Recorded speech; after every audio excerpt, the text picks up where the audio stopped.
நாளைய தினம் மாண்புமிகு பாரத பிரதமர் நரேந்திர மோடி திருச்சியில் நடைபெறுகின்ற பிரம்மாண்டமான பொதுக்கூட்டம் சொல்லி அது மாநாடாக மாற இருக்கிற மாபெரும் அந்த மாநாட்டில் கலந்து கொள்வதற்காக நாளைய தினம் திருச்சி வருகிறார்கள். அதே சமயம் ஒரு அரசு நிகழ்ச்சியிலும் கலந்து கொள்கிறார்கள். தேசிய ஜனநாயக கூட்டணியுடைய தமிழக தலைவர் மதிப்பிற்கு மரியாதைக்கான எடப்பாடி பழனிசாமி அவர்கள், அதனைத் தொடர்ந்து பாட்டாளி மக்கள் கட்சியினுடைய தலைவர் அன்புமணி ராமதாஸ் அவர்கள், மதிப்புக்குரிய அம்மா மக்கள் முன்னேற்ற கழகத்தினுடைய தலைவர் பொதுச் செயலாளர் அண்ணன் டிடிவி தினகரன் அவர்கள், தமிழ் மாநில காங்கிரஸ் ஐயா ஜி.கே. வாசன் அவர்களும், நீதி கட்சியினுடைய தலைவர் அண்ணன் ஏ.சி. சண்முகம் அவர்கள், இந்திய ஜனநாயக கட்சியினுடைய தலைவர் அண்ணன் பாரிவேந்தர் அவர்கள் மற்றும் அந்த நிகழ்வில் முன்னாள் அமைச்சர் பெருமக்கள், தமிழக மக்கள் முன்னேற்ற கழகத்தினுடைய தலைவர் நிறுவனர் ஜான் பாண்டியன் அவர்கள், தென்னிந்திய பார்வர்ட் பிளாக் கட்சியினுடைய தலைவர் திருமாரன்ஜி அவர்கள், இன்னும் பல்வேறு சமுதாய அமைப்புகள், யாதவ மகாசாமியினுடைய தலைவர் சே. ராமச்சந்திரன் அவர்கள் மற்றும் ஆதி நாராயணன், பல்வேறு அமைப்புகளோடு சேர்ந்து நாளையுடன் நடைபெறும் நிகழ்ச்சியில் பாரதம் பங்கேற்க உள்ளார். ஏற்கனவே சென்னையில் நடைபெற்ற மிக பிரம்மாண்டமான ஏற்பாடு, அதில் கலந்து கொண்ட லட்சக்கணக்கான மக்கள், அதனைத் தொடர்ந்து மதுரை மாநகரில் நடைபெற்ற மாபெரும் பிரம்மாண்டமான ஏற்பாட்டில் அதிலும் லட்சக்கணக்கான மக்கள் கலந்து கொண்டார்கள். இது ஆட்சி மாற்றத்திற்கான ஒரு அடிக்கோல் விழாவாக நாளைக்கு திருச்சியிலும் பஞ்சப்பூர் பகுதியில் நடைபெறுகிற இந்த நிகழ்ச்சியில் பாரத நரேந்திர மோடி அவர்கள் பங்கேற்க உள்ளார்கள். தமிழகம் முழுவதும் இருந்து தேசிய ஜனநாயக கூட்டணியுடைய அங்கத்தினராக இருக்கின்ற அனைவரும் குடும்பத்தோடு அதில் வந்து கலந்து கொள்ள வேண்டும் என்று இந்த உங்கள் வாயிலாக நான் அன்போடு அழைக்கிறேன்.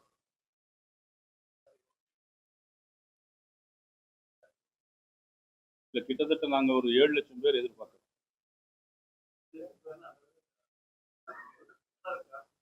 இடம் நிறைய இருக்கு. 50 ஏக்கருக்கு மேல இடம் இருக்கு. சேர் நாங்க 1 லட்சம் பேர் போடுறோம். 1 லட்சம் சேர். அரசு நிகழ்வு வந்து இந்தியன் ஆயில் கார்பரேஷன் நிறுவனத்தினுடைய பல்வேறு திட்டங்களை அடிக்கல் நாட்டுவதற்காகவும் லான்ச் பண்ணுவதற்காகவும், பிறகு ரயில் வந்தே பாரத் ரயில் ராமேஸ்வரம் நாகர்கோவில் டு நாகர்கோவில் வழியாக 5 இடங்களுக்காக ரயில் மற்றும் இந்தியன் ஆயில் கார்பரேஷன் நாளைக்கு அடிக்கல் நாட்டியும் தொடங்கி வைப்பது நாளைக்கு. இல்ல, பிரதமர் தொகுதி பங்கீடு பேச்சுவார்த்தை நடத்த மாட்டாங்க. அகில இந்திய தலைவர், தமிழக தேசிய ஜனநாயக கூட்டணி தலைவர், நாங்கள் எல்லோரும் கலந்து கொள்வோம். அது இன்னும் ஆரம்பிக்கல. வெகு விரைவில் நாங்கள் எங்கள் கூட்டணியில் எல்லாருமே தலைவர் நாங்கள் எல்லாரும் பேசுறாங்க, மேடையில பேசுறாங்க.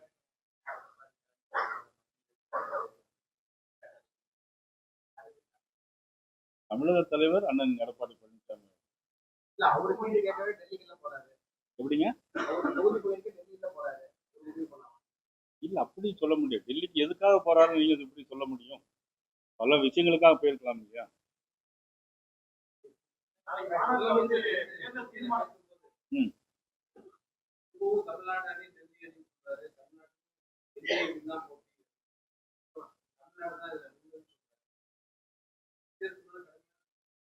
இல்ல, அதாவது ஒன்னும் ஒத்துக்கொள்கிறாரா இல்லையா?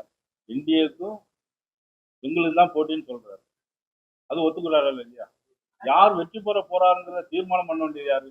முதலமைச்சர் ஸ்டாலின் இல்லவே, தமிழக மக்கள் தானே. தேர்தல் தேதி அறிவிக்கணும், தேர்தல் நடக்கணும், மக்கள் வாக்களிக்கணும். அதன் பிறகுதானே வெற்றி வாய்ப்பை தீர்மானம் பண்ண முடியும். தமிழக மக்கள் இப்ப நாங்களும் தான் சொல்லி 200 இடத்துக்கு மேல நாங்கள் உறுதியாக வெற்றி பெறுவோம். 200 இடங்களுக்கு மேலாக நாங்களும் உறுதியாக வெல்வோம்.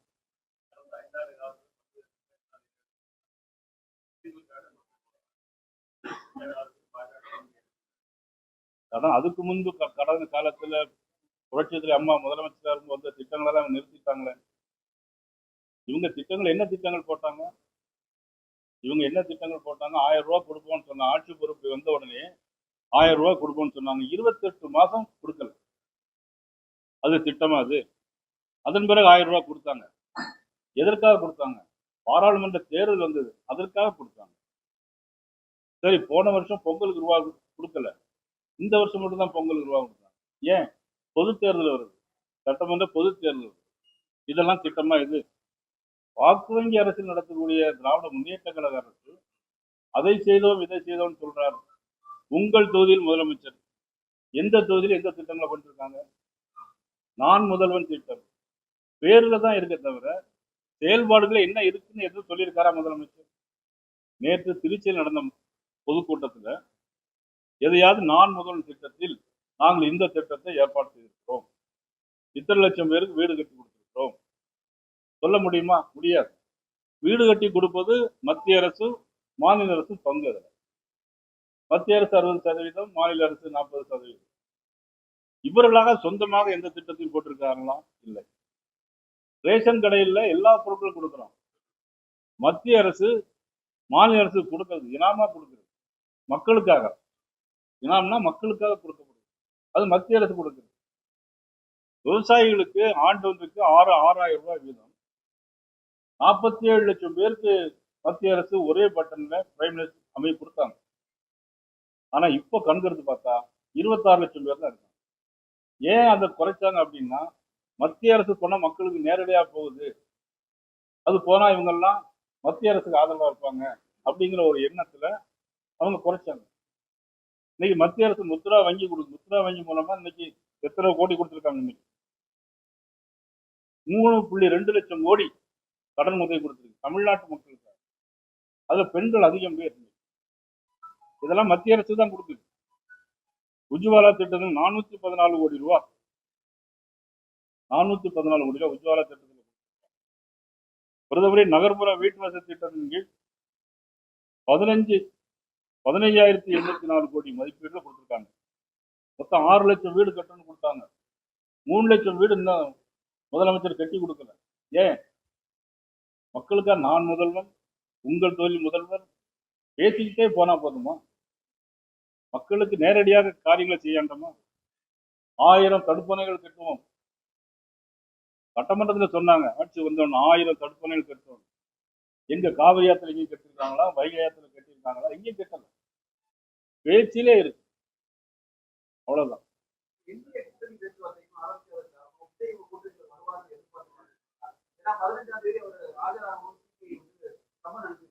அதாவது சிபிஐ நீங்க கேட்கல, நானே பதில் சொல்லிடுறேன்.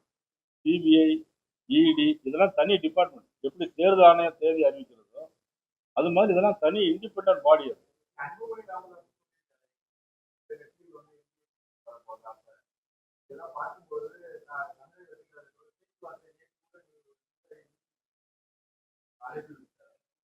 அது உள்கட்சி பிரச்சனை, நிர்வாகி நிற்கிறது. அதனால கட்சியில் நான் இப்போ கட்சியில் வரலாம், அவ்வளவுதான். இன்னும் கட்சி நிறைய பேர் இருக்காங்களே, நிறைய பேர் கூட்டணியில் சேர்றதுலாம் நிறைய கட்சிகள் வச்சிருக்காங்க. அதை பத்தி நாங்க எதுவுமே கருத்து சொல்ல முடியாது. அதை பத்தி நான் எதுவும் கருத்து சொல்ல முடியாது. முதலமைச்சர் பேசுறதுக்கு காரணங்கள் கேளுங்க, நான் சொல்லுவேன். என்னங்க? இது ஒரு பொய். இது முழுக்க முழுக்க முதலமைச்சர் சொன்ன பொய். எப்படி நீங்க களத்துல இருக்குன்னு நீங்க இருக்கீங்க, ஆனா நீங்க களத்தில் இல்ல.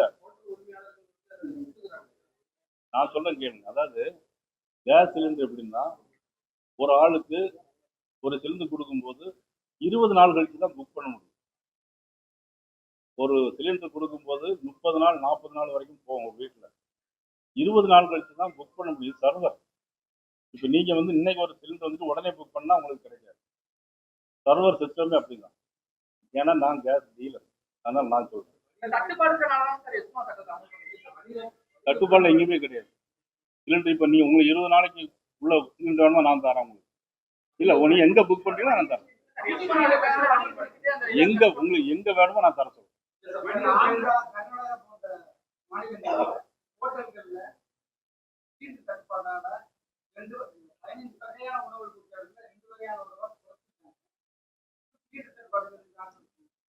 ஹோட்டல்ல உணவு குறைச்சதுக்கும் சிலிண்டருக்கும் சம்பந்தமே கிடையாது.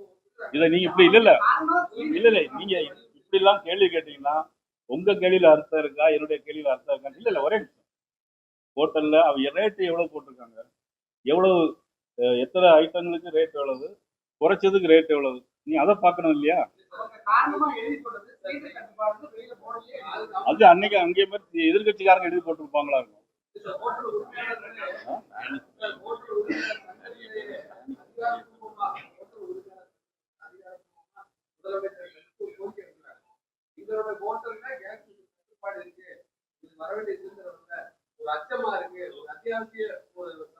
அது அதுக்கு என்ன காரணம் கேட்டீங்கன்னா, சின்ன 19 கேஜி சிலிண்டர் இருக்குல்ல, 16 கேஜி சிலிண்டரை அதே விலைக்கு ஹோட்டல்ல குறைச்ச விலைக்கு மாற்றி மாற்றி விற்கிறாங்க.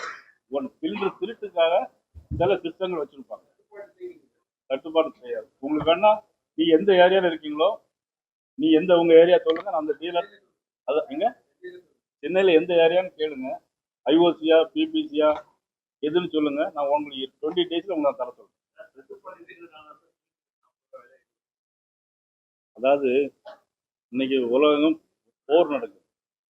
நம்ம இந்தியாவை பொறுத்தவரை பொருளாதாரம் எங்கேயுமே கிடையாது, பொருளாதார கட்டுப்பாடோ நெருக்கடியே கிடையாது. இன்னைக்கு எல்லா ஆயில் விலை கூடி இருக்கு. ஆனால் இந்தியாவில் இன்னைக்கு டீசல் விலை, பெட்ரோல் விலை இன்னைக்கு 1 பைசாவை நான் கூட்டல. எந்த அளவு இருக்கு அதே மாதிரி.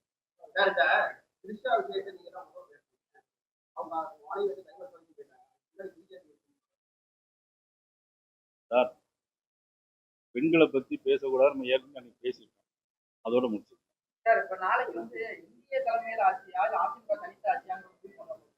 என்னங்க சார், அதிமுக தனித்தான் ஆட்சி அமைக்கும்.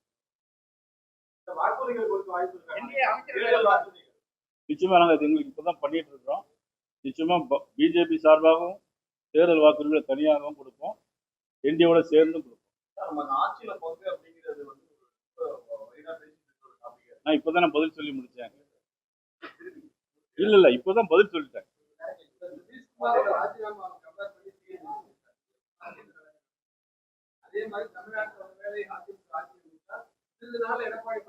அடுத்த கட்சி பத்தி அவங்க கவலைப்பட வேண்டிய அவசியம் இல்லை.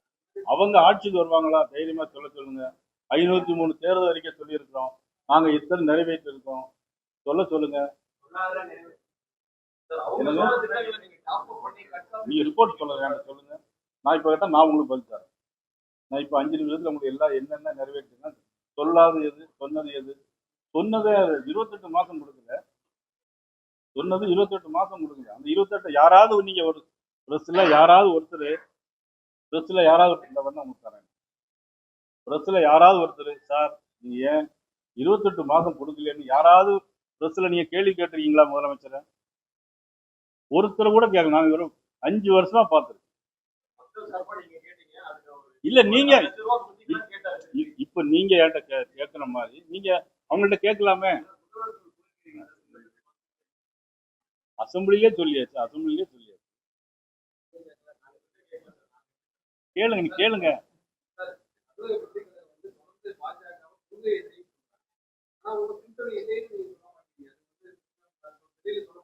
கொள்கைன்னா அவங்களுடைய கொள்கைகளை சொல்லணும். இல்ல அவங்களுடைய கொள்கையை சொல்லிட்டு இதெல்லாம் எங்களுடைய கொள்கை அப்படின்னு சொல்லிட்டு அப்படி எங்களுடைய கொள்கையை ஒத்து கேட்டா நாங்க சொல்லுவோம். கொள்கைன்னா பேர்ல மட்டும் சொல்லிட்டா எப்படி சார்? வெறும் சீனில் மட்டும் எழுதிட்டு இன்னைக்கு அதெல்லாம் நான் எப்படி அதுக்கு நீங்க தான் சொல்றீங்க. அவங்க இல்ல அவங்க கொள்கையை சொல்லட்டும், அவ்வளவுதான்.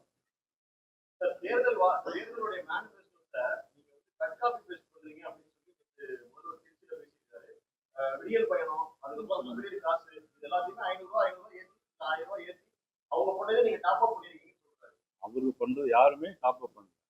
ஏற்கனவே நாங்கெல்லாம் முன்னாடி அறிவிச்சதுதான், அவங்க தான் அந்த தேர்தல் அறிக்கையில கொண்டு வந்திருக்காங்க. வேற ஏதாவது